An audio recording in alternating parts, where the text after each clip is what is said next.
June ಜುಲೈಲಿ ನೀರು ತುಂಬಿದ್ರೆ ಪಾವಗಡಕ್ಕೆ ಬಂದರೆ ನೀರು ನಮಗೆ ಎಲ್ಲ ಎಂಟೈರ್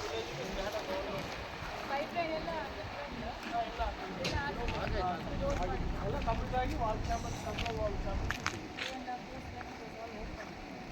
అప్పుడు అలాగా అన్న ప్రాసెస్ ఇತ್ತು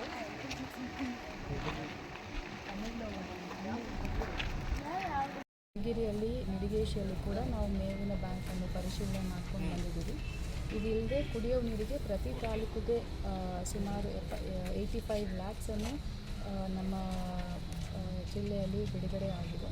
ಸೊ ಅದರಲ್ಲಿ ಕೂಡ ನಾವು ಸುಮಾರು ಹೊಸ ಬೋರ್ವೆಲ್ಸ್ ಕೊಡೋಕ್ಕೆ ಎಲ್ಲರಿಗೂ ನಾವು ಡೈರೆಕ್ಷನ್ಸ್ ಕೊಟ್ಟಿದ್ದೀವಿ. AC ಅವರ ಅಧ್ಯಕ್ಷತೆಯಲ್ಲಿ ಟಾಸ್ಕ್ ಫೋರ್ಸನ್ನು ಮಾಡಬೇಕು, ಟಾಸ್ಕ್ ಫೋರ್ಸ್ ಮೀಟಿಂಗ್ ಮಾಡಬೇಕು ಅಂತ ಕೂಡ ಹೇಳಿದ್ವಿ. ಸೊ ಹೊಸ ಬೋರ್ವೆಲ್ಸು ಮತ್ತು ಈ ಬೋರ್ವೆಲ್ ರಿಪೇರ್ಸ್ ಕೂಡ ನಾವು ಡಿಸಾಸ್ಟರ್ ಮ್ಯಾನೇಜ್ಮೆಂಟ್ ಫಂಡ್ ಒಳಗಡೆ ತೆಗೊಳ್ಳೋಕ್ಕೆ ಎಲ್ಲರಿಗೂ ನಾವು ನಿರ್ದೇಶನ ನೀಡಿದ್ದೀವಿ. ಸೊ ಅದೇ ರೀತಿಯಲ್ಲಿ ಎಲ್ಲ ತಾಲೂಕು ಆಡಳಿತ ಕೂಡ ಕ್ರಮವನ್ನು ವಹಿಸ್ತಾ ಇದ್ದಾರೆ. ಸೊ ಒಟ್ಟಾರೆ ಕುಡಿಯೋ ನೀರಿಗೆ ಎಲ್ಲಿನೂ ಸಮಸ್ಯೆ ಆಗಬಾರ್ದು. ಈಗ ಖಾಸಗಿ ಬೋರ್ವೆಲ್ ಕೂಡ ನಾವು 18ರಿಂದ 20 ಸಾವಿರವರೆಗೆ ಪ್ರತಿ ತಿಂಗಳಿಗೆ ಬಾಡಿಗೆ ಮೇಲೆ ತೆಗೋತಾ ಇದ್ದೀವಿ. ಅದಿಲ್ಲದೆ ಮುಖಾಂತರ ಕೂಡ ನೀರನ್ನು ಸರಬರಾಜು ಮಾಡ್ತಾ ಇದೆ. ಸೊ ಕುಡಿಯೋ ನೀರು ಪ್ರಾಬ್ಲಮ್ ಇರಬಾರ್ದು. ಮತ್ತು ಈ ವಾಟರ್ ಬ್ಯಾಂಕ್ಸ್ ಕೂಡ ಈಗ 5 ಕಡೆ ಓಪನ್ ಆಗಿದೆ. ಇನ್ನೂ ಒಂದು 2-3 ಕಡೆ ಇದೆ. ಎಲ್ಲಿ ನಮಗೆ ಬೇಡಿಕೆ ಜಾಸ್ತಿ ಇದೆ, ಈಗ ಭೂರಹಿತ ರೈತರಿಂದ ಎಲ್ಲಿ ಬೇಡಿಕೆ ನಮಗೆ ಜಾಸ್ತಿ ಆಗ್ತದೆ ಅಲ್ಲಿ ಕೂಡ ನಾವು ಓಪನ್ ಮಾಡಲಿಕ್ಕೆ ಎಲ್ಲ ಪೂರ್ವ ಸಿದ್ಧತೆ ಅಂತೂ ನಾವು ಮಾಡ್ಕೊಂಡಿದ್ದೀವಿ. ಸೊ ಈಗ ಮುಂದಿನ ದಿನಗಳಲ್ಲಿ ನಾವು ಅದನ್ನು ಮಾಡ್ತೀವಿ ಅಂತ. ಜಿಲ್ಲೆಯ ಎಲ್ಲ ತಾಲೂಕುಗಳು ಕೂಡ ಬರ ಅಂತೇಳಿ ಘೋಷಿಸಿರೋ ಹಿನ್ನೆಲೆಯಲ್ಲಿ ಮತ್ತು ಈ ವರ್ಷದ ತೀವ್ರ ಬರ ಸಂದರ್ಭದ ಹಿನ್ನೆಲೆಯಲ್ಲಿ ಈಗಾಗಲೇ ಬೇಕಾದಂಥ ಎಲ್ಲ ಉಪಕ್ರಮಗಳನ್ನು ಕೂಡ ತೆಗೆದುಕೊಂಡಿದ್ದೇವೆ.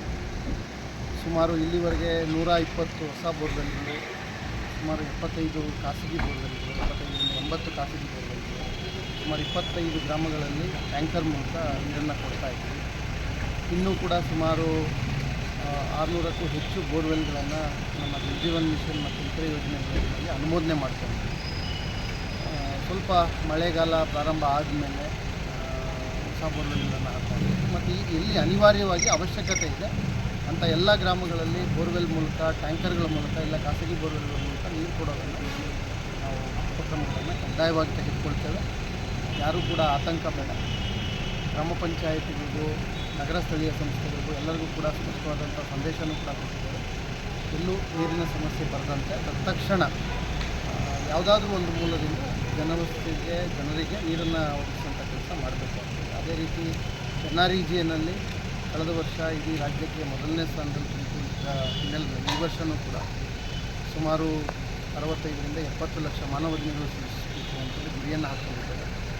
ಎಲ್ಲರಿಗೂ ಕೂಡ ಎಲ್ಲ ಪಂಚಾಯತಿಗಳಲ್ಲೂ ಕೂಡ ಮುಕ್ತವಾದಂಥ ಅವಕಾಶ ಇದೆ.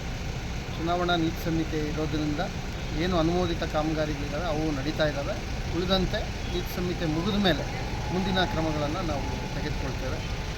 ಅದ್ರ ಜೊತೆಗೆ ಮೇವಿನ ಸಮಸ್ಯೆಗಳು ಕೂಡ ಈಗಾಗಲೇ 6 ಕಡೆ ಮೇವಿನ ಬ್ಯಾಂಕ್ಗಳು ಓಪನ್ ಆಗಿದ್ದಾವೆ. ಇನ್ನೂ 2 ಕಡೆ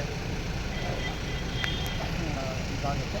ಒಟ್ಟಾರೆ ಬರದ ನಿರ್ವಹಣೆ ಸಮರ್ಪಕ. ಸರ್ ತಮ್ಮ ಹೆಸರು ಸರ್? ಪ್ರಭು ಅಂತ ಸರ್, ಮುಖ್ಯ ಕಾರ್ಯನಿರ್ವಹಣಾಧಿಕಾರಿ, CEO. Okay, thank you.